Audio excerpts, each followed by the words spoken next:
शुरू कीजिए दीदी। बोलो श्री प्राणनाथ प्यारे की जय। बोलो श्री सतगुरु महाराज की जय। सर्व सुंदर साथ की जय। प्रणाम जी।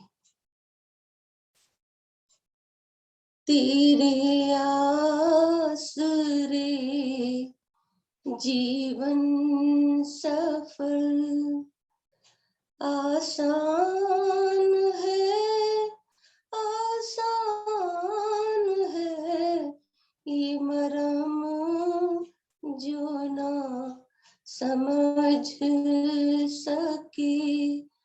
नादान है, नादान है तेरे आसरे जीवन सफल। दुनिया बड़ी उलझन भरी, गत मत सभी इसने हरी।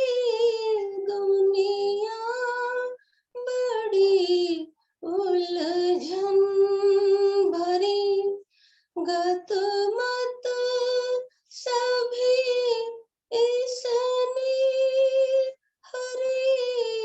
गत मत सभी इसने हरी। जो पीठ इसको दे गया वो महान है, वो महान है। जो पीठ इसको दे गया वो महान है।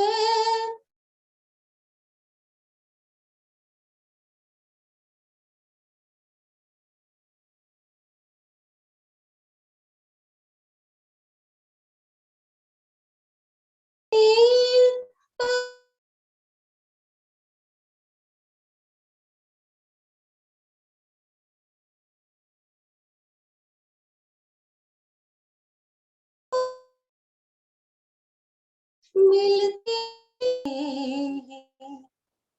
सदा सदा आराम है, आराम है चरण में सदा सदा आराम है, आराम है तेरे आसरे जीवन सफल।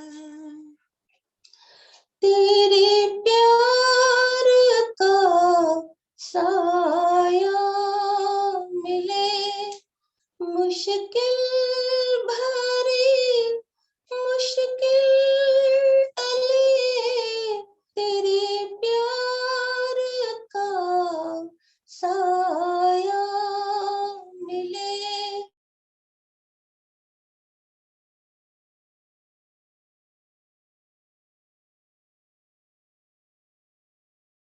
भरी मुश्किल टले।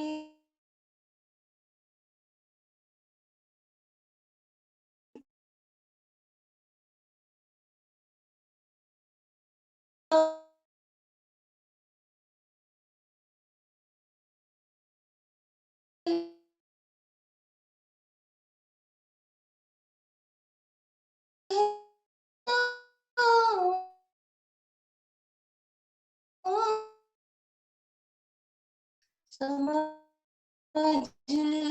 सब नादान है, नादान है तेरे आसरे जीवन सफल। बोलो श्री प्राणनाथ प्यारे की जय। बोलो श्री सतगुरु महाराज की जय। प्रणाम जी। प्रणाम जी, सभी सुंदर साथ को प्रणाम। प्रणाम जी। प्रणाम सुंदर साथ जी, प्रणाम जी। प्रणाम जी। प्रणाम जी। प्रणाम जी। प्रणाम प्रणाम जी। सभी सुंदर साथ जी को प्रणाम। आजकल नेट हाँ। पता नहीं क्यों बार बार प्रॉब्लम करता है। समय हो गया, शुरू करते हैं सुंदर साथ जी। प्रथम लागू दोय चरण को, धने न छुड़ाइयो खेन, लाख तली लालेड़िया, मेरे जीव के ही जीवन, इन पांव तले पड़ी रहूं। धनी नजर खोलो बातून, पलना वालों निरखु नेत्रे, मेरे जीव के एही जीवन, मेरे जीव के एही जीवन। बोलिए श्री प्राणनाथ प्यारे की जय, बोलिए श्री सद्गुरु महाराज की जय।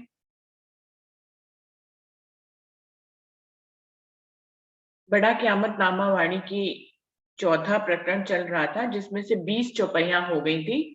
अभी इस प्रकरण की 6 चौपाइयां बाकी हैं, उनको लेते हैं, फिर नेक्स्ट प्रकरण जो है वो 5वें प्रकरण पे आगे बढ़ेंगे। 12 हल्के थे जो बंद, किए आजाद छूटे माया फंद, लाख नगों के दिए सिरों पाए, हुआ सुख दुख सबो जाए।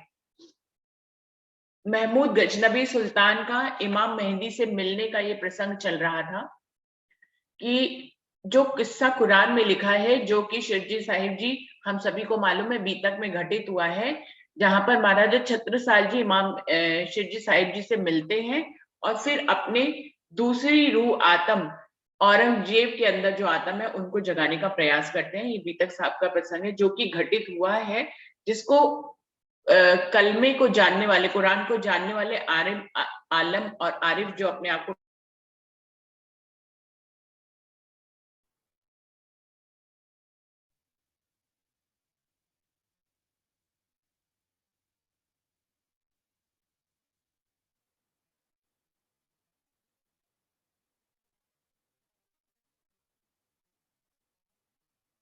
जी दीदी आपका ऑफ है।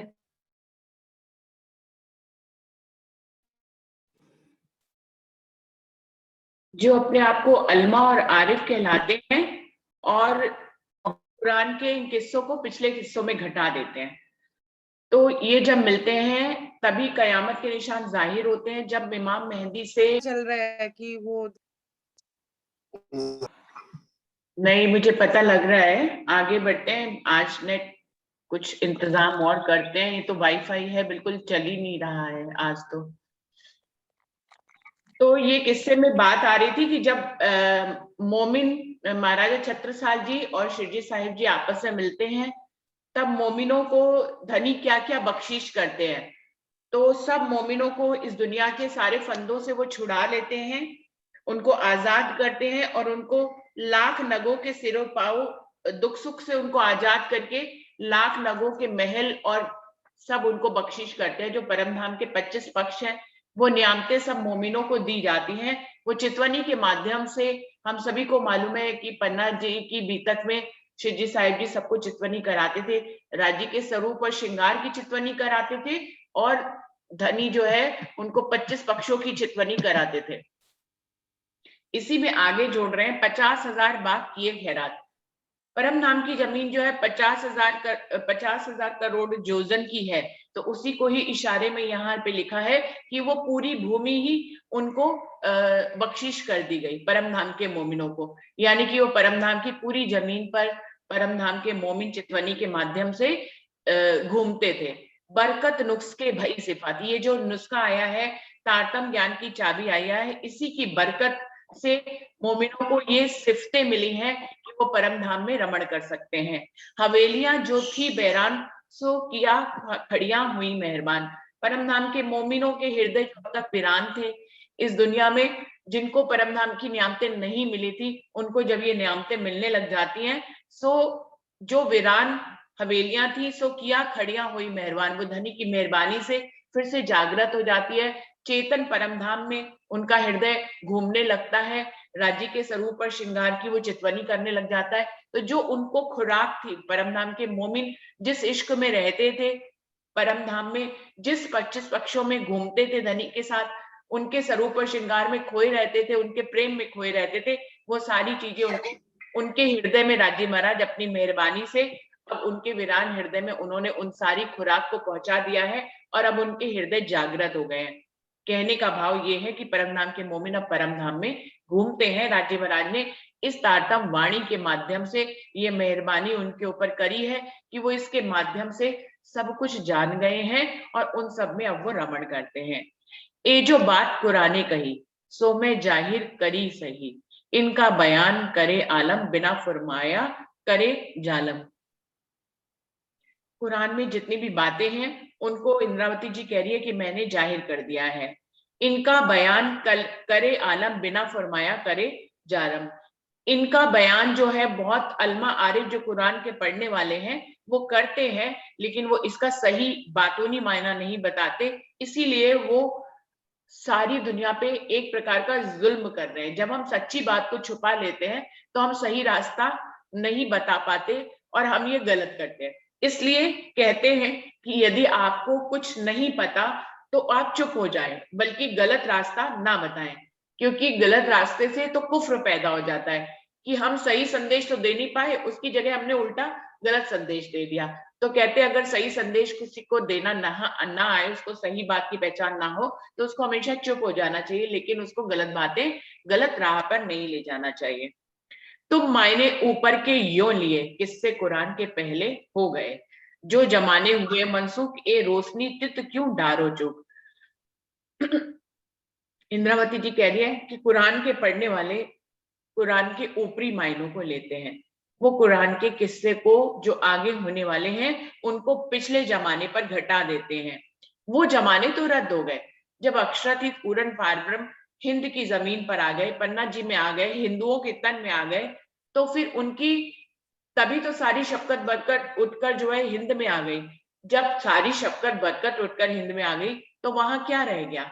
मक्का मदीने में कुछ भी नहीं रह गया, वो खाली स्थान है। यो जमाने हुए मनसूख, इस प्रकार से वो वाला जमाना जो स्वयं राज्य महाराज ने अपनी पहली सूरत में आकर लोगों को शरीयत पे चलाया था, अपनी तीसरी सूरत में आकर उन्होंने उसी जमाने को अपने खुद ही रद्द कर दिया।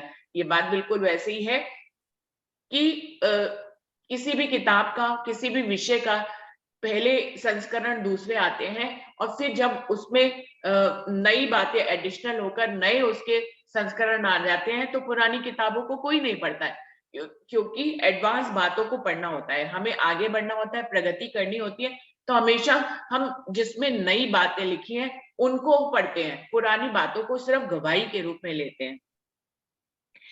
ये जो जमाने हुए मनसूख ये रोशनी तित क्यों डारो चुक, जो जमाने रद्द हो चुके हैं ये रोशनी जो है जो किससे घटित होने वाले हैं उनको तुम पुराने जमाने पर घटा लेते हो। ये जो इमाम गजनबी का मजकूर लिख्या आखिरत को होसी जहूर, सो मजकूर कहे हो गया जो जाहिर कयामत में गया।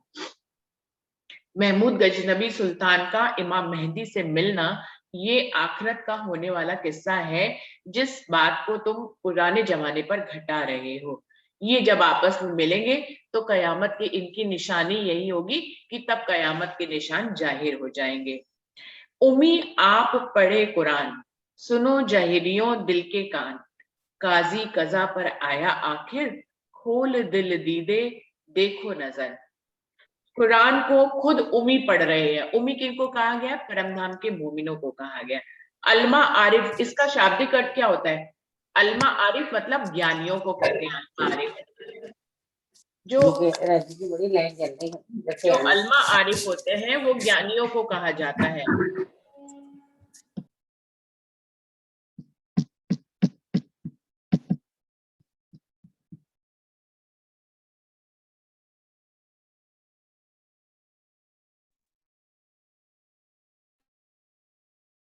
जो उम्मी जो कहा जाता है वो ना पढ़े लोगों को कहा जाता है, जो अज्ञानी होते हैं। तो कह रहे हैं कि वैसे तो परमधाम के मोमिन परमधाम की सब बातों को जानते हैं, लेकिन जाहिरी रूप से उन्होंने कोई ऐसी तालीमें नहीं ली है।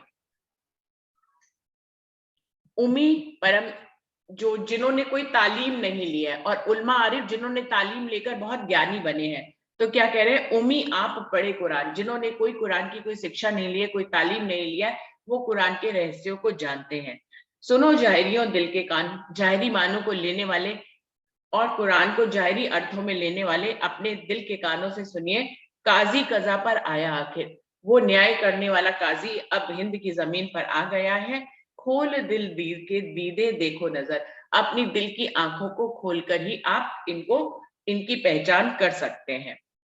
लियाओ अकीन कहे छत्रसाल, असलू पाक हुए निहाल।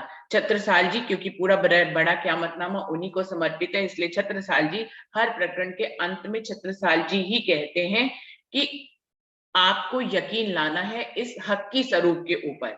असलू पाक हुए निहाल, जो परमधाम के मोमिन है, वो तीसरे इमाम मेहंदी के सूरत से सभी नियामतों को और सभी मेहरबानियों को लेकर वो निहाल हुए जा रहे हैं, क्योंकि उनको परमधाम की सभी नियामतें इस तारतम ज्ञान की वाणी से उनको मिल रही है। 25 पक्ष मिल रहे हैं, राज्य का स्वरूप श्रृंगार मिल रहा है, राज्य का प्रेम इश्क वायदत सब उनको मिल रहा है, इसलिए वो निहाल हुए जा रहे हैं, क्योंकि धनी ने उनके ऊपर मेहरबानी कर दी है। यहाँ पर ये चौथा प्रकरण पूरा होता है सुंदर साथ जी। 5वें प्रकरण पे आगे बढ़ते हैं। लिख्या माहे नामे नूर, जाए देखो मोहम्मद का जहूर, आरिफ कहावे मुसलमान, पावे नहीं हिरदा कुरान। नूर नामा किताब में जाहिर लिखा हुआ है, जहां पर मोहम्मद के जहूर को लिखा है कि मोहम्मद कैसे करामाती हैं, जिनको धनी ने यहाँ पर अपनी रूह का दर्जा देकर परमधाम के मोमिनों को बुलाने के लिए भेजा है। जाए देखो मोहम्मद का जहूर, नूर नामा किताब में जहां पर मोहम्मद की बातें लिखी है, वहां जाकर आप देखिए। आरिफ कहावे मुसलमान, पावे नहीं हिरदा कुरान। देखिए आरिफ किसको कहा गया, ज्ञानी ध्यानी को कहा गया है कि आप खुद को बड़ा ज्ञानी मुसलमान कहते हैं, लेकिन आप अपने हृदय से कुरान की बातूनी बातों को नहीं समझ पाते। मोहम्मद मुरग कया आसमान, इन नीके कर देऊं पहचान, इन मुरग ने किया गुसल, धोए पर अरक निर्मल। नूर नामा किताब में ये किस्सा इस तरह से लिखा हुआ है कि मोहम्मद की रूह को आसमानी मुर्ग कहा गया है। उनकी मैं आपको अच्छी तरह से पहचान कराती हूँ। इंद्रावती जी कह रही है कि उस आसमानी मुर्ग ने इल्म के सागर में स्नान किया और उसने अपने पंखों को धोकर निर्मल किया ज्ञान के माध्यम से। 3 मुर्गे झटके अपने पर, ता बूंदों के भय पैगंबर, 1 लाख भय 20,000, जिन्हों पैगाम दिए सरदार। कि उस आसमानी मुर्ग ने इल्म के सागर में स्नान किया, अपने पंखों को निर्मल किया और फिर उसने अपने पंखों को झटका सुखाने के लिए। जब कोई गीले हो जाते तो उनको झटका जाता है ऐसे। 3 मुर्गे झटके अपने पर, उस आसमानी मुर्ग ने अपने जब पंखों को झटका तो उससे बूंदे गिरी, उन बूंदों के पैगंबर बन गए। कितने? 1,20,000 पैगंबर बन गए, जिन्हों पैगाम दिए सरदार, जिन्होंने अपने सरदार के श्यामा महारानी के पैगाम को पूरी दुनिया में फैलाया। तो सुंदर साथ जी, इन सब का बातूनी अर्थ हमें पहले से भी मालूम है, हम सब इसके बारे में पहले भी बात कर चुके हैं कि श्यामा महारानी को आसमानी मुर्ग कहा गया है। इल्म का सागर ये दुनिया है जिसमें क्योंकि इल्म है तो सागर परमधाम का ही, राज्य का ही, दिल का एक सागर है, ज्ञान का सागर। लेकिन ज्ञान परमधाम में प्रेम था, इश्क था, जहां पर ज्ञान नगण्य रूप में था तो हमेशा से, लेकिन उसमें रूह ज्यादा जाती नहीं थी। ये जो खेल बना है ये ज्ञान का ही सागर है, ये राज्य महाराज के इल्म का सागर है। तो श्यामा महारानी की रूह जो है वो कहाँ आई है? वो इस ज्ञान के सागर में आई है। उन्होंने इस ज्ञान के सागर में स्नान किया, यानी कि ज्ञान में वो डूबे और उन्होंने अपने पंखों को ज्ञान से निर्मल करके फिर जब उसकी बूंदें झटकी, उन्होंने अपने पंखों को झटका तो उसके पैगंबर उठे। परमधाम के मोमिनों को पैगंबर कहा गया है। 1 लाख भय 20,000, एक क्योंकि 12,000 मोमिन है, एक के अंदर 10-10 का बल है मोमिनों के अंदर, इसलिए उनको कैलकुलेट करेंगे तो अब बातूनी रूप से उन्होंने इस बात को इस तरह से लिखा है कि 1,20,000 पैगंबर बने जिन्होंने पैगाम दिए सरदार, जिन्होंने अपनी सरदार शामा महारानी के लाए हुए पैगाम को पूरी दुनिया में फैलाया। कलाम अल्लाह की तो ए नकल, देखो दुनिया की अकल, मोहम्मद को करई औरों समान, इन दुनिया की ए पहचान। कलाम अल्लाह, जो अल्लाह के कलाम है, कुरान है, दुनिया वाले उसको पढ़ते तो है लेकिन उनकी अकल के बारे में इंद्रावती जी कह रही है कि इनकी अकल कैसी है कि मोहम्मद को करई औरों समान, क्योंकि दुनिया में बहुत से नाम के बहुत से पैगंबर आए हैं, ये मोहम्मद को उन्हीं पैगंबरों में से एक गिनते हैं। ये इनकी मोहम्मद के प्रति पहचान है। जबकि हम सभी को मालूम है जितने भी पैगंबर हैं वो इस काल माया के ब्रह्मांड में आदि नारायण के ही स्वरूप है, लेकिन जो मोहम्मद आए हैं, शामा महारानी जो आई हैं, या बसरी सूरत की अगर बात हो रही है तो बसरी सूरत भी आए हैं। दोनों मोहम्मद जो है वो परम नाम से आए हैं, वो इस काल माया के ब्रह्मांड से नहीं आए।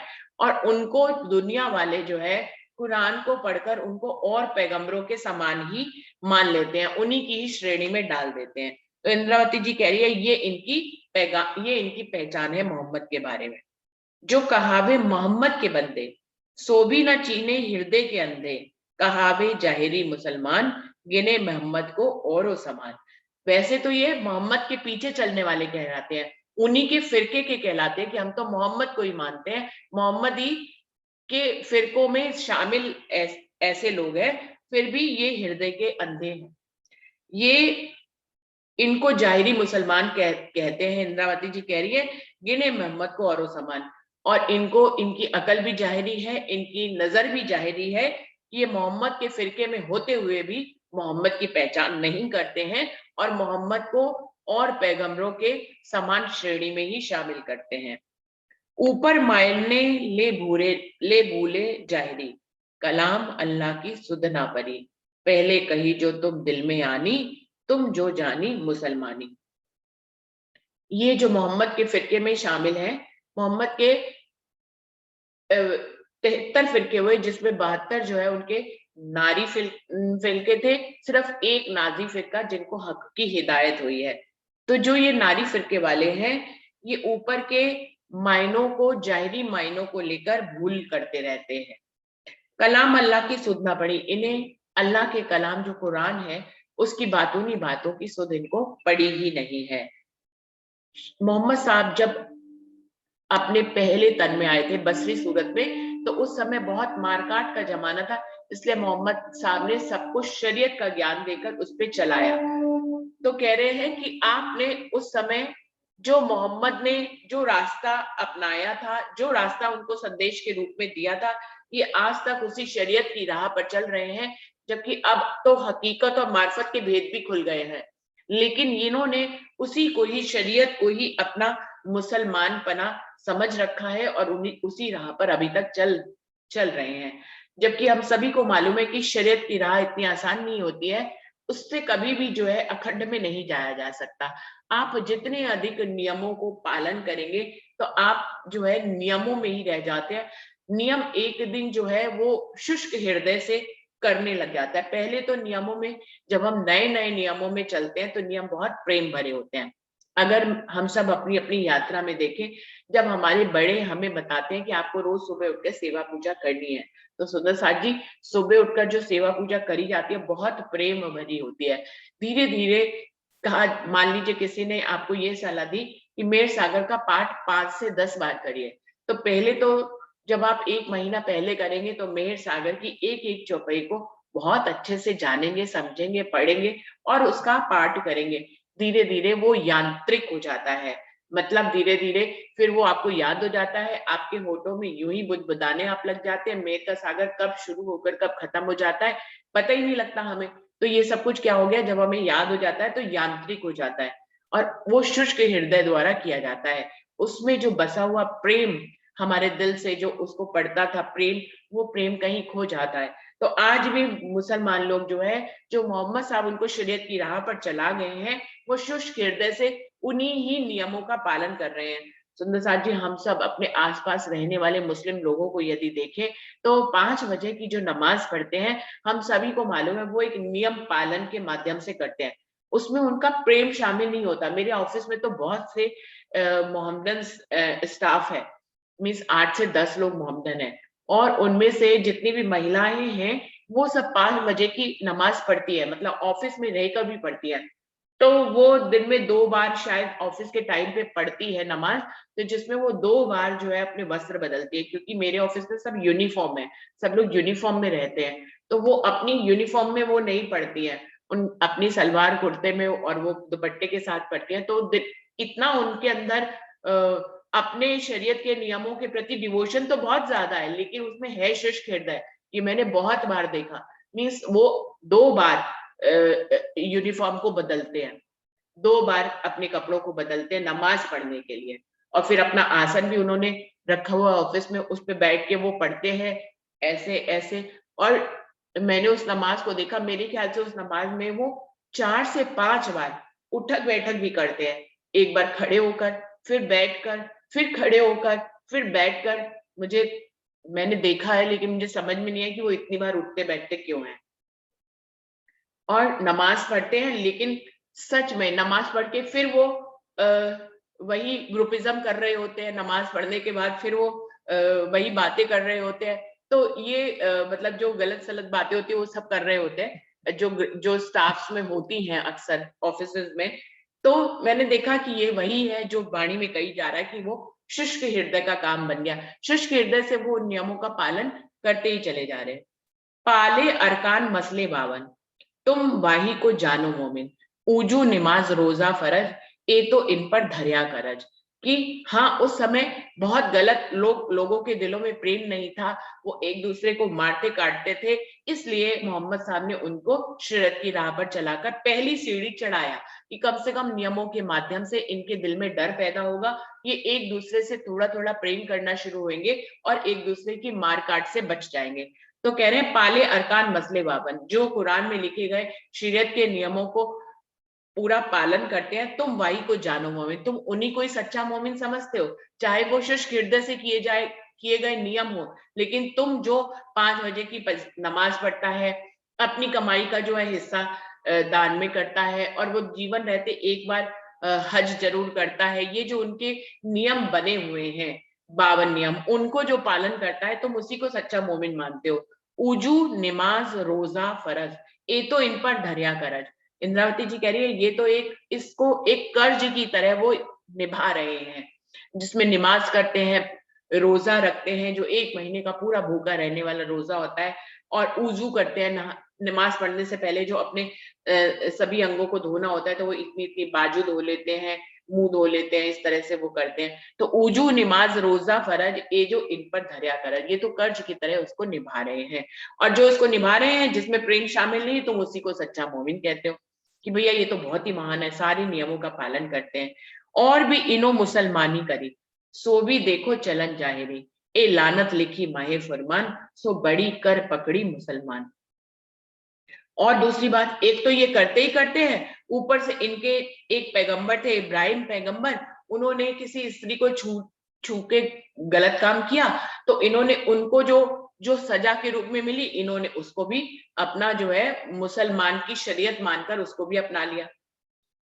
ये लानत लिखी माए फरमान, ऐसा करने जो लानत लिखी थी इब्राहिम पैगंबर को मिली, सो बड़ी कर पकड़ी मुसलमान, उसको इन्होंने मुसलमानों का एक नियम बना लिया और अपने आप को दुनिया से अलग करते हुए उन नियमों का पालन करते हैं। शरीयत यूं कहे इब्राहिम, जिन्हों किए हैं बद फैल काम, जिन्हों अंगो लोग क्या फरमान, सो सारे किए नुकसान। उन्होंने क्योंकि गलत काम किया था इब्राहिम पैगंबर ने, तो क्या किया, उन जिन अंगों से उन्होंने वो गलत काम किया, तो न्यायाधीशों ने ऐसा कहा कि उन अंगों को काट देना चाहिए, लेकिन यदि इब्राहिम पैगंबर के उन सभी अंगों को काट देते तो वो मर जाते, इसलिए उन्होंने उसको जाहिरी रूप में हाथ और पैरों के उनके वस्त्र काट दिए, और दाढ़ी और मूंछों को अलग ढंग से काटकर एक नया दुनिया वालों से अलग एक नया आकार दे दिया, और उन्होंने सुन्नत कर ली। तो इस तरह से कह रहे हैं कि उन्होंने उनकी इस इब्राहिम पैगंबर को दी जाने वाली सजा को शरीयत बना लिया। और इब्राहिम सिर ए लानत कही, सो पढ़ो सुन्नत बड़ी कर लई, जिन लई दई लानत ऊपर तफसीर, सो शोभा लई मुल्ला मीर पीर। वो कह रहे इब्राहिम पैगंबर को लानत के रूप में ये सजा मिली थी कि उनके जाहिरी कपड़े काट दिए गए थे और दाढ़ी और मुझ को अलग ढंग से काट दिया गया था और उनकी सुन्नत कर दी गई थी। लेकिन जो इब्राहिम को लानत करी, उसी सुन्नत को इन्होंने बड़ा कर अपना नियम बना लिया। मुसलमानों में आज कोई भी बच्चा पैदा होता है जो पुरुष होता है, उसकी सुन्नत कर दी जाती है। इस प्रकार से वो दुनिया वालों से अलग होता है। जिन दई लानत ऊपर तफसीर, तो शोभा लई मुल्ला मीर पीर। वो कह रहे हैं उनको, उनके पैगंबर को जो लानत के रूप में सजा दी गई थी, उसको मुसलमानों के मुल्ला और बड़े बड़े ज्ञानी ध्यानियों ने उसको शोभा के रूप में धारण कर लिया और उसको एक नियम बना लिया, और आज तक लोग जो है वही करते आ रहे हैं मुसलमान लोग। ये पावे नहीं अल्लाह का कहानी, इन याही में कर लई मुसलमानी, लानत करी ऊपर की बानी, इनो सोई भली कर मानी। वो कह रहे हैं इनको अल्लाह की सच्ची बातें तो समझ में आती नहीं है, ना उनके किस्से समझ में आते हैं, और जो इनको जो इन याही में कर लई, ये नियम कायदों में ही अपने मुसलमान धर्म को पालते आ रहे हैं, उसी को ही सच्चा समझ रहे हैं। और इनके पैगंबर को जो लानत की गई, इन्होंने उसका भी जायज़ी अर्थ लेकर उसको सही समझकर उसको भी अपना लिया है। पढ़े आलम आरिफ कहावे, पर एक हरफ को अर्थ न पावे, मुक्ते कहे किताबे चार, पर हृदय अंधे ना करे विचार। ये कुरान का ज्ञानी ध्यानी अपने आप को कहते हैं, पर एक अर्थ का भी इनको अर्थ नहीं आता है। सुंदर साहब जी बीतत साहब में भी हमारे सामने ये प्रसंग था जब महोबा के काजी जो है वो अपने आप को कहते थे कि मैं इतना बड़ा ज्ञानी हूं कि कुरान मुझे जुबानी रटी हुई है, और मुझसे कहीं का भी कोई भी अर्थ पूछ लो किसी भी आयत का, तो मैं तुरंत बता दूंगा। तो आयतों का अर्थ जानने से कुछ भी नहीं होता, क्योंकि आयतों के अर्थ तो जाहिरी रूप में ले लिए जाते हैं, लेकिन उनके बातूनी भाव क्या है, इसको समझने वाला ही सच्चा मुसलमान है, जो परम धाम के मोमिन है। तो कह रहे अपने आप को आप आलम और आरिफ कहलाते हो, पर एक अर्थ का भी अर्थ, एक शब्द का भी अर्थ आपको नहीं पता। मुक्ते कहे किताब, वो पूरी जिंदगी इन चार किताबों को, अंजील, जंबूर, तौरेत और कुरान को पढ़ते रहते हैं, पर हृदय अंधे ना करे विचार। लेकिन हृदय से आंख फूटी हुई है, वो इन किताबों को पढ़ते हुए उनकी जिंदगी बीत रही है, वो इसको याद भी किए हुए हैं, लेकिन फिर भी उनको इसका अर्थ नहीं मालूम है। तौरेत, अंजील और जंबूर, चौथी कलाम अल्लाह जहूर, ये चारों उतरियां जिनों पर, सो चारों नाम कहे पैगंबर। अंजील, जंबूर, तौरेत और कुरान, ये चार किताबें जिन जिन पैगंबरों से उतरी हैं, वो चार नाम के पैगंबर हैं। कौन कौन है वो? मूसा, ईसा और दाऊद, ये चारों आए बीच जहूद, और आखिरी कहे मोहम्मद, खत्म किया इत बांधी हद। ये चार पैगंबर कौन है? मूसा, ईसा और दाऊद हैं, और आखिरी पैगंबर जो है वो मोहम्मद साहब है। यहीं पर हद हो गई, मतलब मोहम्मद साहब के बाद फिर कोई पैगंबर नहीं आया। ये सभी जो है हिंदुओं में आ गए हैं। कहने का तात्पर्य क्या है, अभी आगे की चौपाइयों में वो क्लियर कर देंगे कि जितने भी अंजील, जंबूर, तौरेत और कुरान जो जो पैगंबर लाए हैं, वो पैगंबर सब अब जो है इमाम मेहदी के तन में विराजमान है। वो अपनी सारी शक्तियों को लेकर अब शिरजी साहिब जी के अंदर विराजमान है। तभी तो वसीयतनामों में आया कि यहाँ से शफकत बरकत उठकर चली गई है, क्योंकि जो जो पैगंबर जिन किताबों को लाए थे, वो पैगंबर स्वयं ही अपनी शफकत बरकत के साथ वहां से उठकर हिंद में शिरजी साहिब जी के अंदर विराजमान हो गए। सुंदर साहब जी, ये तो हम सभी को मालूम है कि बहुत से ऐसे जीव थे जो मेहदी जमाना मांगते थे, तो वो जब जब मेहदी आए, उन्होंने मांगा ही वही जमाना था, तो जब इमाम मेहदी आए तो वो उनके अंदर विराजमान हो गए अपनी शक्तियों के सहित। मनसूख तीन कही ना मिले, फुरकान एक यों बने, समझे ना किताबों के ताई, क्या लिखा है मायनो माही। इन किताबों को तो मनसूख कर दिया गया, फिर भी वो उन्हीं को ही पढ़ते हैं। उन किताबों के अंदर क्या लिखा है इसका मायना वो नहीं समझते। तौरेत लिखी ठौर बीसे कही, सो जुदे जुदे नामों पर दई, ता बीच कहे अल्लाह कलाम, कौल कयामत इन पर इस्लाम। कहा गया है कि तौरेत जो है वो 20 अलग अलग पैगंबरों, अलग अलग नाम के पैगंबरों ने तौरेत किताब को लिखा है। अलग अलग नाम के पैगंबरों ने 20 अलग अलग नाम के पैगंबरों ने तौरेत को लिखा है। ये बात बिल्कुल ऐसे ही है सुंदर साथ जी। वैसे तो ये कुलजन स्वरूप की वाणी है, ये अखंड वाणी है, आवेश स्वरूप के माध्यम से कही गई है, लेकिन अब इसका टीकाकरण कितने सुंदर साथ ने किया है हम सब जानते हैं। तो टीका, और अभी आगे भी आने वाला जो समय है उसमें भी कई लोग टीका कर सकते हैं। तो बीतक साहब भी आई है, मूल स्वरूप आवेश से वाणी है, लेकिन बीतक साहब के भी बहुत टीके हैं। ऐसे ही अगर इस वाणी में भी ले, अलग अलग जो 14 ग्रंथ हैं उनके भी टीके बहुत से लोगों ने अलग अलग अपनी अपनी भाषा में किए हैं। तो ये क्या कहेंगे, इसी तरह से कुरान में भी तौरेत को जो है 20 अलग अलग नामों के पैगंबरों ने अलग अलग ढंग से कहा है। ताबीज कहे अल्लाह का नाम, कौल क़यामत इन पर इस्लाम, ये अल्लाह की वाणी है जिसको उन्होंने अलग अलग ढंग से कहा है। इसमें लिखा है कि कयामत के जो वायदे किए गए हैं वो आखिरत समय पे पूरे हुए। अब को मनसूख और को कही हक, जाहिरी कोई ना हुआ बेशक, और भी तुमको कहूं हक, बिना पाए मगज ना छूटे सक। अब इसमें से कौन सी किताबें मनसूख कर दी गई, रद्द कर दी गई, कौन सी किताबें जो है हक के रूप में सच्ची कही गई। जाहिरी कोई ना हुआ बेशक, जाहिरी लोग इन मायनों को पढ़कर निशंक नहीं हो पाए, उनके संशय मिटे ही नहीं। और भी तुमको कहूं हक, बिना पाए मगज ना छूटे सक, वो कह रहे हैं और भी मैं आपको सच्ची बातें इंद्रावती जी कह रही है बता रही हूँ, उनको समझे बिना आपके अंदर के संशय नहीं जा सकते। कुरान